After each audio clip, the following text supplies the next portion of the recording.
Hey everyone, how you doing today? I'll show you another update on this Kriel creation, this Combat CV, and then a couple other things I wanted to cover in this video. Next thing is where are all the Reforged Eden parts, the new ones that you might have been seeing on some different creations, and things like that. And then lastly, I wanted to talk about this month's Anvil Challenge and building a practical base for gameplay.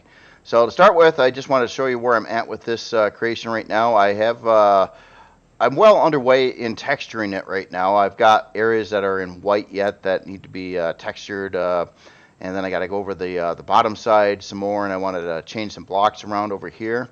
I did get a lot of the back of it done, and I did change a lot of the blocks around here too. Just kind of trying to limit the chaos a little bit and get things in a little bit better formations. There's a lot of weirdness going on back here. You've got these rear legs, which I reattached them to the creation in a different way this time. So there's kind of like an extend arm that goes out to here. These are now separated from the legs. They used to be part of the leg, and they mount over here. And I did rebuild this bracket here. I did add in some more rear turrets here and in the center over here as well, and they kind of ended up kind of redoing this thruster housing some to a little different design there as well. Yeah, other than that, it's well underway on getting texture. Don't mind these wacky parts sitting on the hull right now. That's actually not supposed to be there. I was just testing something right before the video. Now, as in color, I got this painted in the Kriel Elder color set, which has a couple more colors than the standard Kriel set, mainly in the couple more grays in the mix.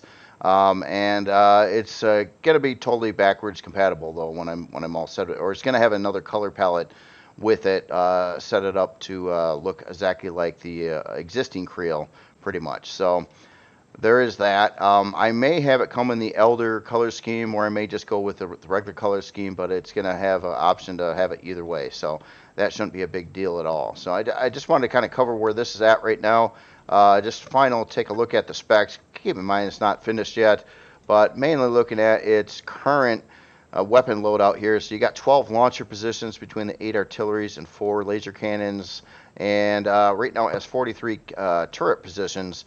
I'm planning on it having 45. It'll have like 2 more on the bottom side of the creation yet that I have not placed yet. So that's about where it's at.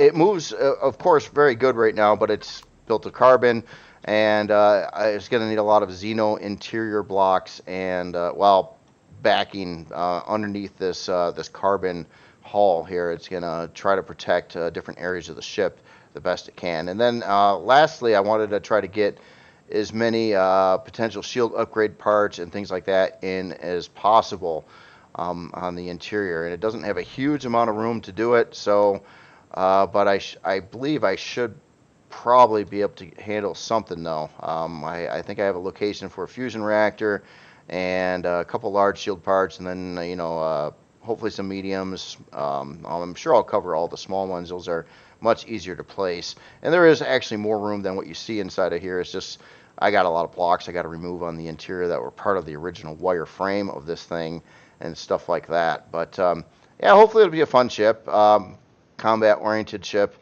definitely. And we'll have to test it in the next season or something to see how this performs in game, especially if it was upgraded and had all its potential with the different turrets and different turret types and things like that. So that's one of the things I wanted to cover today. Another thing, let's do this first, and then I'll hit up the last thing there.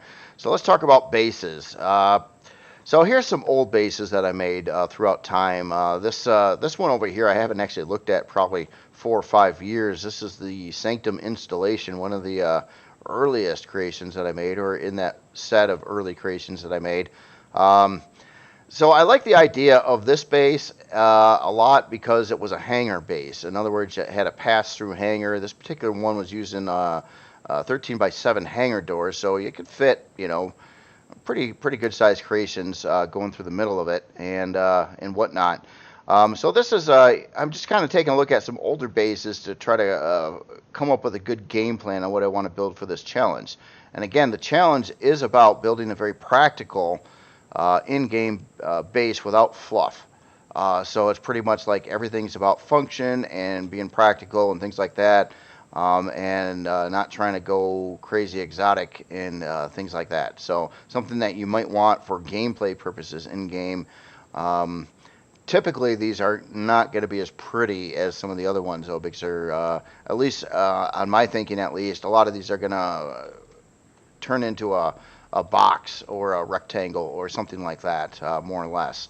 So some other past designs that I did, this is the Farpoint Outpost. This one I kind of liked. It was outdated almost right after I released it, though, as weights and volumes entered the picture and controller extensions and things like that right after this thing got done.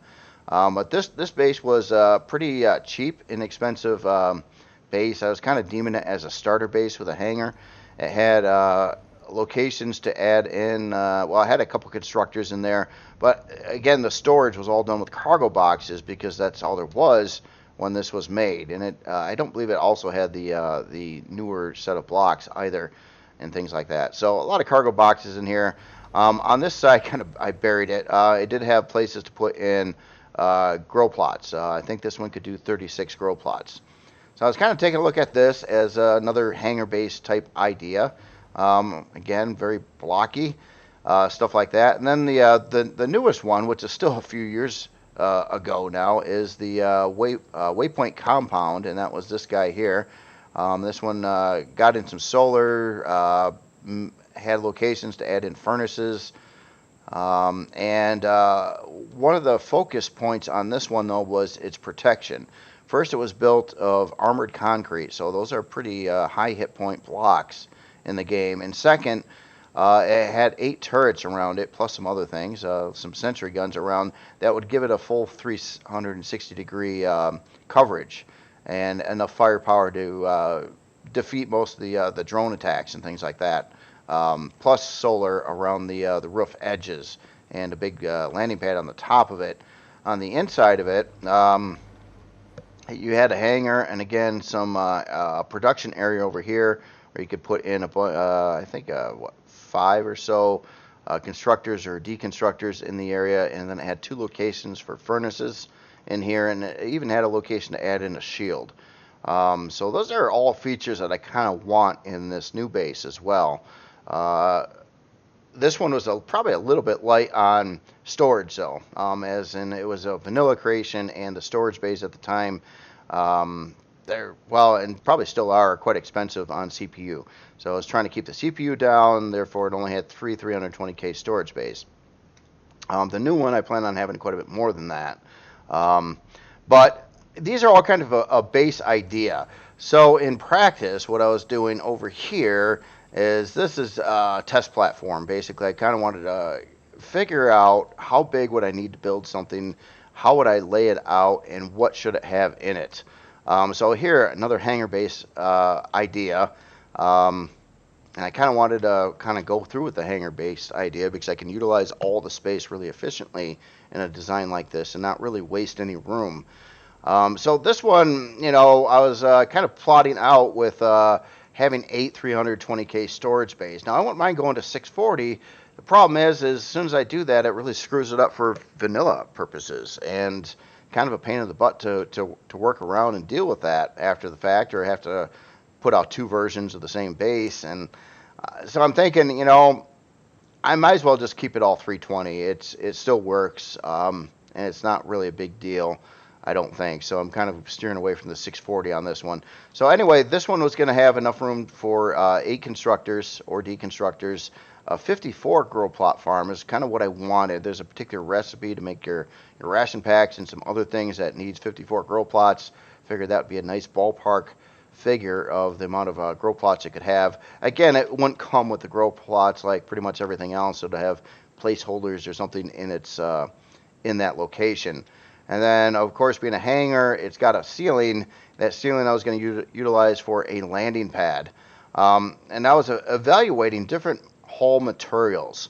for building a base of this kind of spec. And I wouldn't say this is a starter base, but I don't want it to break the bank, and I want it to be just have a huge amount of function for what it is, doing just about everything. So I was evaluating like what different block types hit points are on bases.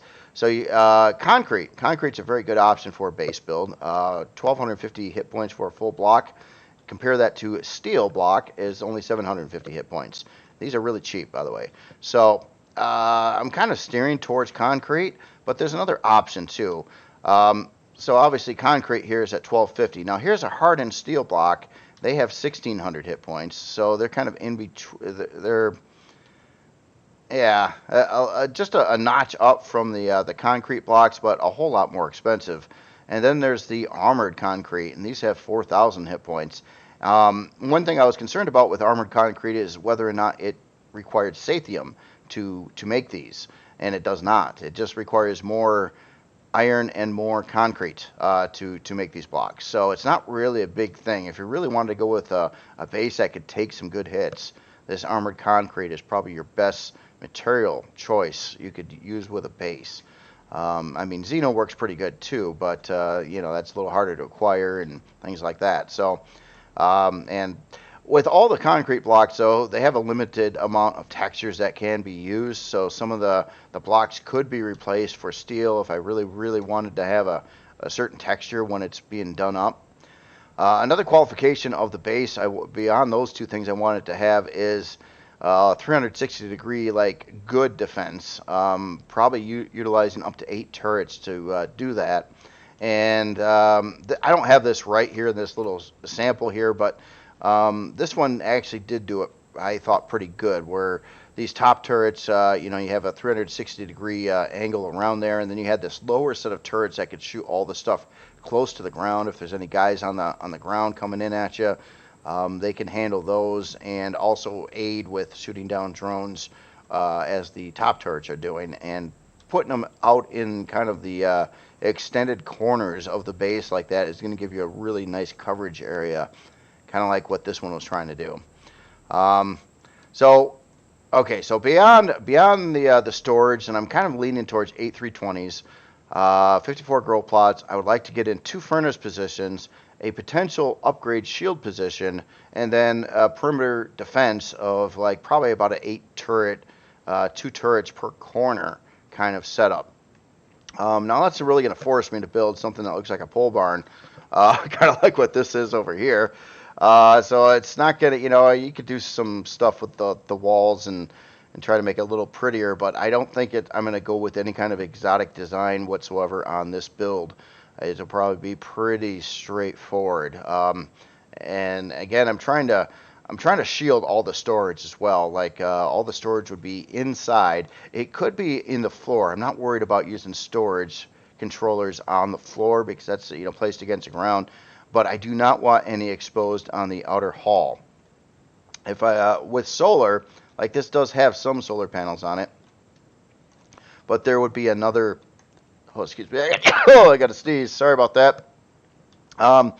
It would have another layer of like concrete or even hardened concrete underneath the solar panels as well, in case they do get blown out from some kind of attack, that you don't have a direct breach into the base, killing your crops and things like that.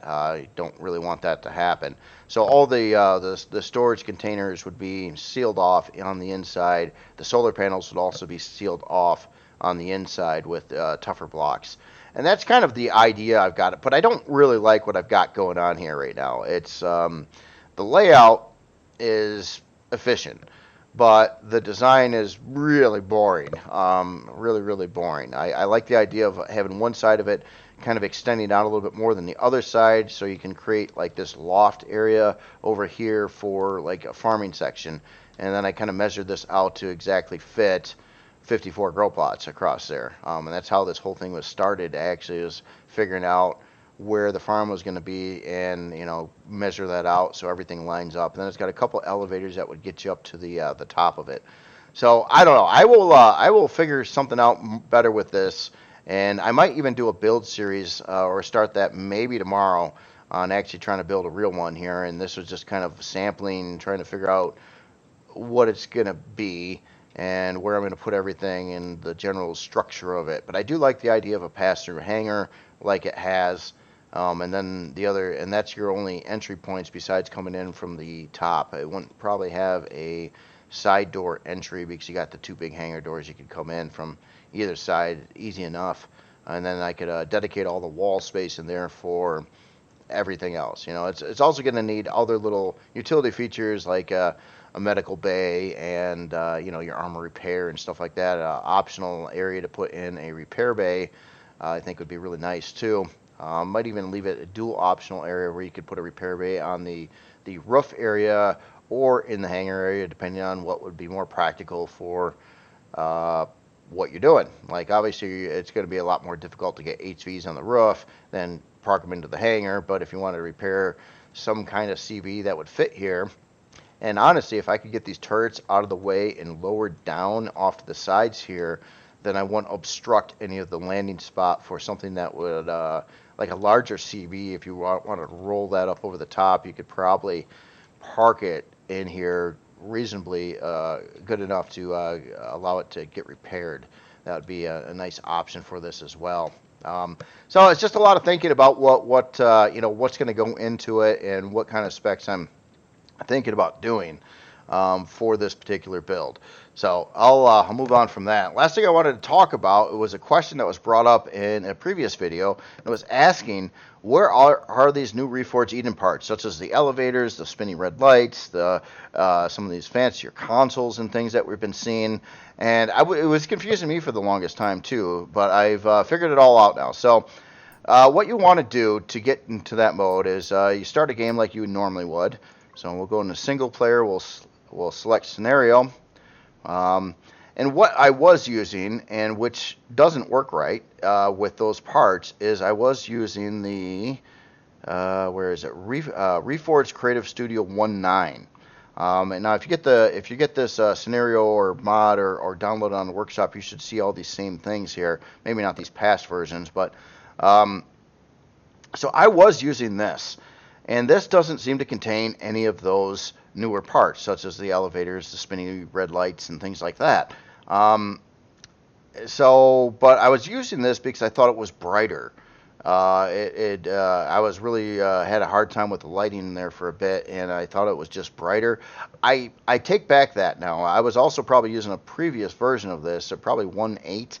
And I now going into this mode versus into the mode that we need to for those parts, the lighting seems to be the same. So I'm not seeing anything with that. Well, anyway, back to the story. If you go with this one, you're not going to have those parts available.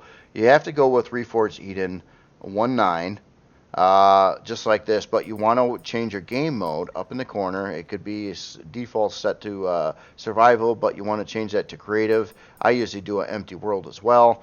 And then when you hop into the game there, then you're exactly where I was just at when I was showing you the bases and the ship. So let me get back into there, and I'll show you where those parts can be found in the game itself. I just wanted to make sure that you fired up the right version of this, or you're not going to see those parts. And again, that was really screwing me up. I kept on being told that I was using like the Project Eden creative studio, and I wasn't. It was always called Reforged Eden or Reforged Creative Studio, and that's what was really screwing me up.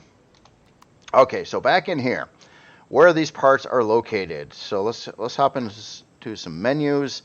To start with, for bases and CVs and things like that, the elevators.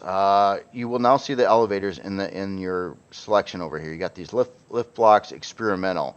For the some of the other decorative pieces, you will find those in the deco blocks area, and these over here, these Project Eden decorative blocks. And what that consists of is these. So you got your those red warning lights, some kind of a silent warning light, a button panel, and a control panel. The other parts, such as those fancy consoles and things like that you're seeing, if we go back to here, It doesn't matter if you're in what option you're in here. They'll show them if they're available. You have to scroll this menu down. You see how you hit the little up and down arrow here? So I'll go down, and then you'll see more parts. All your different kind of farm things, some alternative warp drives and shields, and also the scanning station, the science station. These are new. In fact, that's what I was plastering around the top side of this creation over here. Are these different consoles. I was just kind of looking through all the different consoles and stuff like that, and trying to locate them. So obviously you have the scanning console, pretty looking table here with a neat looking spinny globe and even outer rings on it, and a circulating moon. That's really cool, by the way. And then this one here, also very cool, a science station that's got yeah, all kinds of stuff going on there. So that's where you find those two parts. Again, in the menu, if you take a look at your main things, you do have to hit the down arrow, and then you'll see them over here, and a whole bunch of other stuff as well. Some of these, keep in mind, are not for building regular creations like these POI blocks. That's if you put these on there, you'll end up with an illegal build. But if your goal is to build a POI, then by all means. So I just wanted to talk about that too. So that's about all I've got for today. I just wanted to be kind of quick and show you the updates here, talk about the bases a little bit for the challenge and where these parts are. And other than that, y'all have yourself a great day. If you got any questions, please let me know. And have a good one. See you later.